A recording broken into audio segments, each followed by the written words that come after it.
Hello everyone, welcome back to another video here on the Kids on Board YouTube channel. Today's video will be a bit different from what we're used to posting, as I'll try to cover a bit of a topic rather than just doing this was what we did today or this is what we did for the last month. So in this video I'll try to cover the difference between the cities and the villages here in these small island societies. So what is a city, what benefits does it bring, but also what does it do to the villages, the small communities which live entirely off of the land.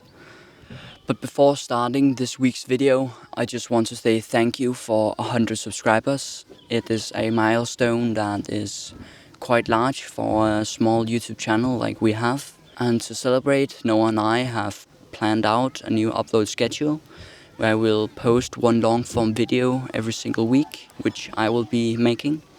And then Noah will do 2 shorts every week as well. So stay tuned for the new schedule, and we really hope you'll enjoy the videos that we'll post from now on. But with that being said, let's get right into the video, and we'll start off by taking a look at the villages.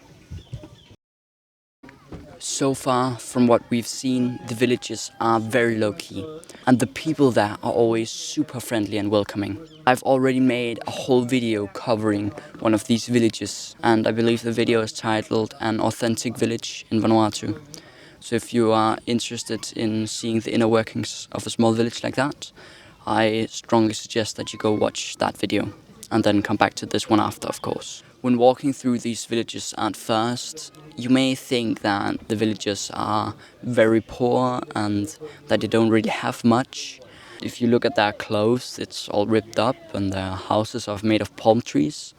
But after a while and after a closer inspection, you realize that they don't need much. They don't have anything because they don't need anything. They live off of the land, they grow their own crops and they have their own cows and pigs, and they really actually are self-sustained. The only thing the villagers actually need from the outside world is perhaps just new clothes every now and then some rice for their food. Otherwise, they don't actually need anything else. They don't use shoes because they don't have any roads, and their boats are just little outrigger canoes which they carved by hand from tree trunks. I believe that these remote villages on the islands here in the South Pacific is the closest thing you'll get to society without a concept of money in the entire world.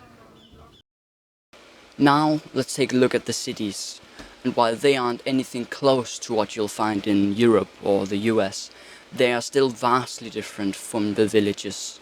Oftentimes in the cities, the people are actually poorer than in the villages. And that's because suddenly they need to produce money in order to sustain a living. Where in the villages, they just live off of the land around them, and where they grow their own vegetables and make their own canoes, as I said earlier. A lot of the time, also in the cities, people end up just getting drunk all the time because there's not much else to do. So they just kind of hang around and don't do much. But on the other hand, it does actually bring a lot of good things to the communities, as now there's jobs and regular income for the locals, which means they are able to sustain a healthier living, where they can wear clean clothes and have phones and cars and stuff like that. And it also does bring a lot of jobs, as suddenly there's a need for workers in supermarkets and butchers and stuff like that. And also most of the time when you see a small shop, it's actually owned by the Chinese. Because most of the time the Chinese are actually really productive. So on all these small islands, that includes French Polynesia, Tonga, Samoa, Vanuatu, Fiji, and also the Solomon Islands, it's always the Chinese who are the first to build their shops. And they'll also have names like Hong Feng Store or something like that. So as you can see, there are both good and bad sides. But with that said, I want to thank you all for watching this video. Even though it was a bit different from what we usually post, I really hope you enjoyed it. And if you did, make sure to like and subscribe, and we'll see you in the next one.